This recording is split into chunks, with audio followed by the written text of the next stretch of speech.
Second speaker this session is, here's my notes, Professor Sue Fletcher. Sue's joining us from all the way from Perth. She's recently retired and left Murdoch University, and I think is still with PYC Therapeutics. As a consultant, there we go. Sue has a phenomenal track record in the development of antisense oligonucleotides and was one of the key players in developing the ASO-based therapy for Duchenne muscular dystrophy, amongst other things. And it is an absolute pleasure to invite her to give us an update on innovation and drug discovery in an RNA era. Welcome, Sue.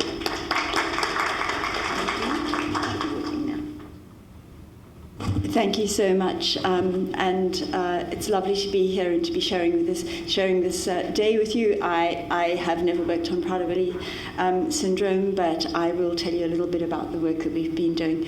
And I have retained an emeritus position at Murdoch University, so I'm not giving up research. I'm just giving up paid employment. So. Really, the views that I'm expressing are my own. You'll see my disclosures there, so you can't blame any of my previous employers for anything that I say. Okay.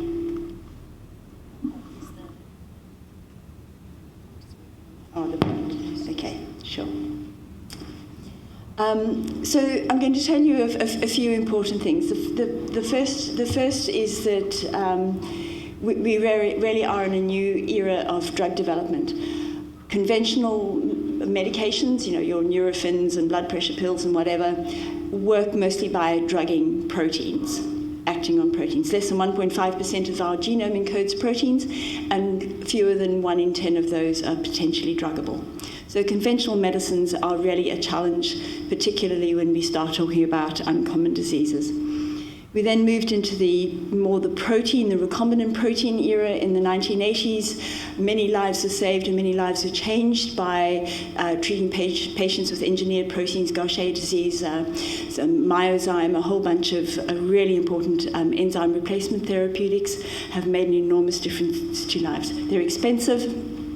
Proteins need to be folded, they need to be modified. This is really tricky. Proteins are inherently unstable. So these, we used to talk about these drug costs in Genzyme units because these drugs are hundreds of thousands of dollars a year. And as I say, inherently difficult to make. So we really have entered the nucleic acid drug era. It's taken a while getting there. It's taken a while getting drugs that are marketable and approved. So we all know about the vaccines. These are RNA medications, so they RNAs that are able to encode proteins and are injected into people to make our vaccines. But Spinraza, the exon dis and Vyondys Amondys drugs that our group worked on to treat Duchenne muscular dystrophy, Spinraza to treat spinal muscular atrophy, and then drugs to treat transthyretin amyloidosis and familial hypercholesterolemia have made huge differences to lives. But we've got a long way to go. The other thing I need to tell you is that making new drugs is really expensive.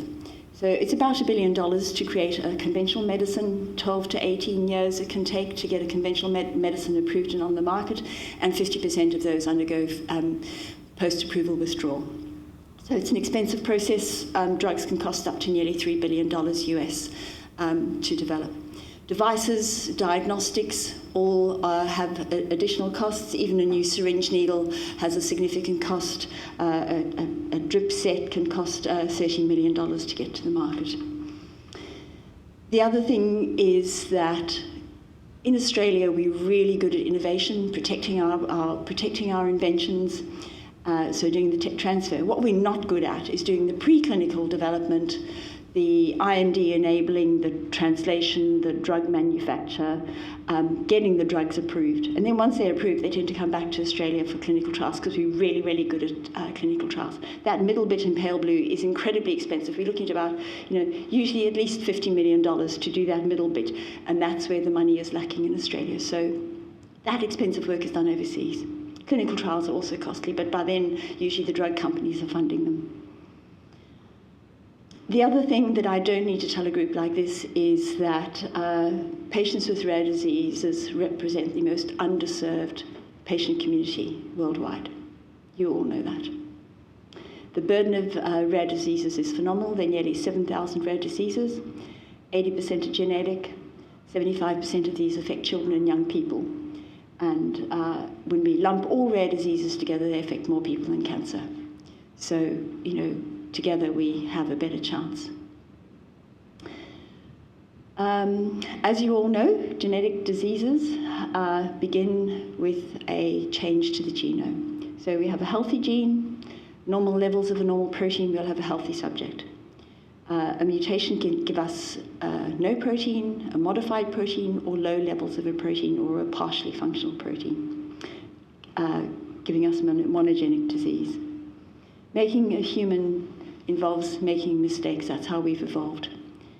We've got around about 20,000 genes, somewhere between 40,000 and 200,000 proteins, so we don't even know how many proteins we make, but there are about 500,000 non-coding RNAs. So most of the output of our genome is actually non-coding RNA. Some of these are useful, many are not. Some of them are critically important. And we know that we've got about 60,000 disease-causing mutations identified to date across our entire genome. Diseases can be recessive, X-linked, haploinsufficient, dominant, and as you know, imprinted. I won't go into too much detail, but I've listed there some of the approaches we can take to treating these, and I will be focusing in on a few of them. So there's our gene in blue. The output of the gene in terms of a protein coding and then some of the non-coding RNA genes is important information in blue, which is the protein coding part of the gene message, and in yellow we have the introns, which are like the advertising junk. So if you're wanting to watch your favorite TV program, you've got to put up with all that advertising in between. If you snip it out, you now have a nice continuous program without interruption. So that's what happens to our pre-mRNA. It gets processed. The yellow bits are snipped out to make our messenger RNA. It's then got a few other bits and pieces tagged on it, a cap and some poly-A. That encodes the polypeptide, which then gets folded, processed, and made into a functional protein. Each of these steps is an opportunity for intervention, because we know we have a reasonably good but not complete understanding of these various steps. So this is where I've spent the last 30 years of my life working, is messing around with these steps to intervene and change the way genes are processed, gene messages are processed. I'm going to focus here on splicing. This is what we did for our Duchenne muscular dystrophy program. Those exons, the coloured boxes separated by introns, can be joined together differently. And if you have a look below, have I got a mousey? Yeah, I have got a mouse. Oopsie. I can drive it, which is really hard from here. All right, okay. So this is our canonical splicing. We've got the top row, we've got all of our coloured boxes joined together. Here we have either the blue box or the pink box. That's called cassette splicing or alternative splicing, where we can use one or the other. Below that, we can actually skip one out. This is called exon skipping. So in one tissue, maybe in a muscle, you leave out one bit. In another cell, fibroblast, you might include a different exon. And so we can include and exclude little bits of intron, and this can give us quite different proteins. This is how we managed to get 200,000 proteins from 20,000 genes, and has greatly increased the repertoire of proteins we're able to make from a relatively limited number of genes. We have almost the same number of genes as C. elegans, which is a very, very small little worm. We have the same number of genes, vastly more proteins, and a very, very different body type. And alternative splicing is particularly prevalent in the brain.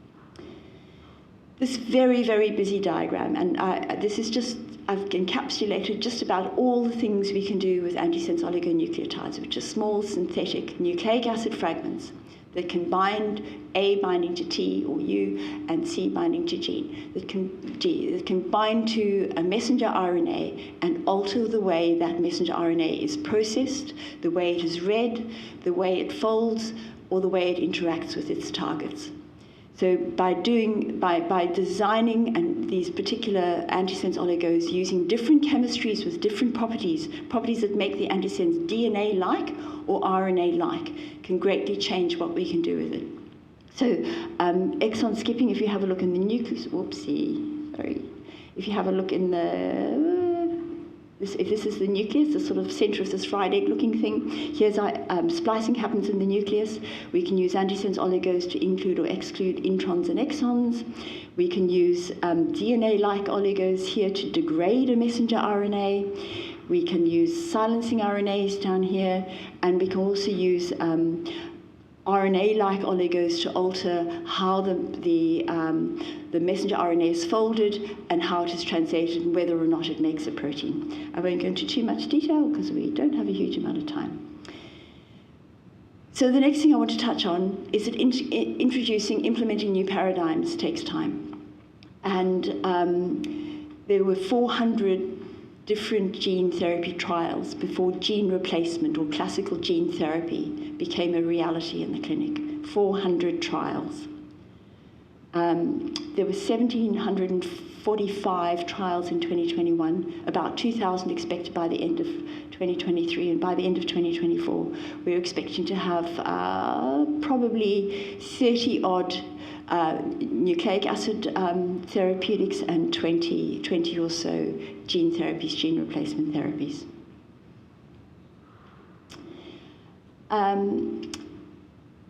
It's a sad day when a parent of a child with muscular dystrophy comes to you and says, I wish my kid had cancer instead of muscular dystrophy, because at least there'd be some hope, because there's so much money and so much research happening in cancer. And I suspect that many of you have thought the same thing. If you had the same input as has gone into cancer, imagine where the field would be today. In this picture, we have Rainer on the left and little Josh in the front in the green T-shirt. They both have spinal muscular atrophy. All the other young men in this photo have Duchenne muscular dystrophy. Joel on the right, we lost last year at the age of 43. In the 1990s, the average age of survival was about 14 to 15 years. So as I say, Joel got to 43. He was an environmentalist, an academic, a wicked sense of humour, and an absolutely insane Eagles supporter. I could talk all day about this amazing group of young men, the contribution they've made to the younger guys coming through, to community, to society, to their families. They really are and to sport. WA cleans up wheelchairs, electric wheelchair sports every year. Amazing group of young men. But that picture really sort of encapsulates rare diseases, two of the most common ones, Duchenne and spinal muscular atrophy. And both of these had approved treatments in the same year. So Duchenne muscular dystrophy is caused by mutations in the dystrophin gene. On the left, we have normal muscle, a cross-section staining for dystrophin. In the middle, we have a milder form of the disease called Becker muscular dystrophy. It still looks a bit like muscle. And on the far right, that's Duchenne muscle, which doesn't really look like muscle. So Becker is caused by usually deletions in the middle of the gene that just take out a bit of the middle part of the protein. The ends, which are the important parts of the protein, are intact. Whereas with Duchenne, they're missing the end bit, so the protein can't anchor at both ends, and they're left with fragile muscle fibers that go through cycles of degeneration, regeneration. Kids that are diagnosed usually before, sometimes up to 8 years of age. They're usually in a wheelchair by 12, and as I say, survival didn't usually take them to their 20s. Spinal muscular atrophy is like a baby form of motor neuron disease. You've probably heard about it. And this was the most expensive treatment in the world, a gene therapy, an AAV gene therapy to treat spinal muscular atrophy. They have three choices. With SMA, the antisense therapy, Spinraza, or also known as nusinersen, was approved in 2016, and risdiplam, which is a small molecule, has also been approved. But this has been an absolute game changer. All three treatments are delivering benefits in these kids. Very different benefits in different kids, but very, very expensive. The gene therapy is $2.5 million for a one-off treatment. There's been lots of discussion about the cost of these programs, and the discussion, I'm sure, will go on. So this is just the very first demonstration of exon skipping using an antisense oligo for Duchenne muscular dystrophy. And I just want to point out that in that red circle, we were entirely funded by a group like you. We were entirely funded by the Muscular Dystrophy Association of Western Australia. We then got various grants, NIH, NH, and MRC, and that certainly made a huge difference. But Muscular Dystrophy Western Australia continued to support us pretty much till the drug got approved and licensed to Sarepta Therapeutics in 2013. So, grassroots organisations, and this was driven by families and to some extent clinicians, but largely driven by families. This is the outcome. See, Young Aiden. Why'd you?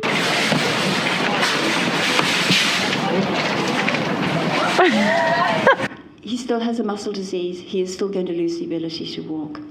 But instead of losing the ability to walk at 12, we have Billy, who walked to his graduation at 22, and he was on the treatment from the age of 11. So really, for rare diseases, we need a new funding model. The standard placebo-controlled trials. Who wants a kid on a placebo? Probably nobody. When you've got a disease that's going to take their life by the time they're 2 or 3 months of age, or render them wheelchair-bound by 12.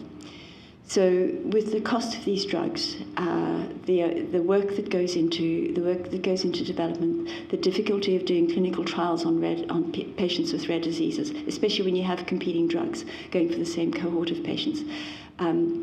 The problems are almost insurmountable. We need a new funding model, and we need to lobby and raise our voices to develop these models and get support for them.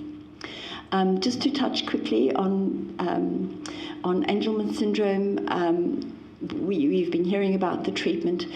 This is the particular treatment I'm talking about here. I know there are a couple of different things in the pipeline, but this particular treatment is an antisense oligo that inhibits the inhibitor. So the paternal chromosome is silenced by an antisense RNA, so one of these non-coding RNAs. It's silenced by an antisense RNA. So by degrading the antisense RNA, they can wake up the paternal allele and thereby treat the disease. So look, the trials have been okay. The first trial, the children all had muscle weakness and problems with their legs. On a higher dose, they reduced the dose. Perhaps I think they diluted it a bit more, and so the ongoing trials, the drug has been better tolerated. This is a spinal, an injection into the intrathecal space, so it requires a lumbar puncture. It's not great. Other diseases, Dravet syndrome, they're using a similar drug, similar treatment protocol, doing it once every 3 months. This is where obviously the community have to be consulted. Is this going to be acceptable to families? Because there's no point in developing these drugs if it's not acceptable. But so another antisense therapeutic that is looking very, very promising. I won't go into this in too much detail because I haven't been watching the time too carefully. I'm not sure where I am with time. A couple of minutes, okay, but I won't go into this in too much detail, but really it's just summarising what they found in the trial. And really, just to finish off, we're looking at yesterday and tomorrow. So, the conventional therapies were small molecules, then transitioning to biologics, which were proteins in the 80s. We really are in the precision medicine era, DNA therapies, but also DNA supplementation, DNA editing is showing some very, very exciting outcomes, and we really are moving into these kind of disruptive technologies. The big thing about RNA therapeutics, DNA therapeutics, these precision medicines, is that the design is very specific. The drug is designed to hit a particular target. Conventional drugs, we don't actually know all the targets that they hit. Yes, we have a drug effect, but you actually don't really know all the things that drug is doing. And we do see side effects, off-target effects from drugs, because some people tolerate these effects better than others. But in terms of drugs that are targeting a particular gene product, they're very, very precise. They can be designed just to that target. And as long as the chemistry of the drug is not a problem, we really are entering an era where the chances of success are greatly, greatly increased because we are targeting a specific gene or gene message. So we expect to see fewer drug failures, shorter drug development timelines, because these medicines are so targeted. And there's a really nice review for anybody who's interested. This review, The Limitless Future of RNA Therapeutics. And it just remains for me to acknowledge all the people that I have worked with in more recent years, and the various collaborators and sources of funding. So, thank you.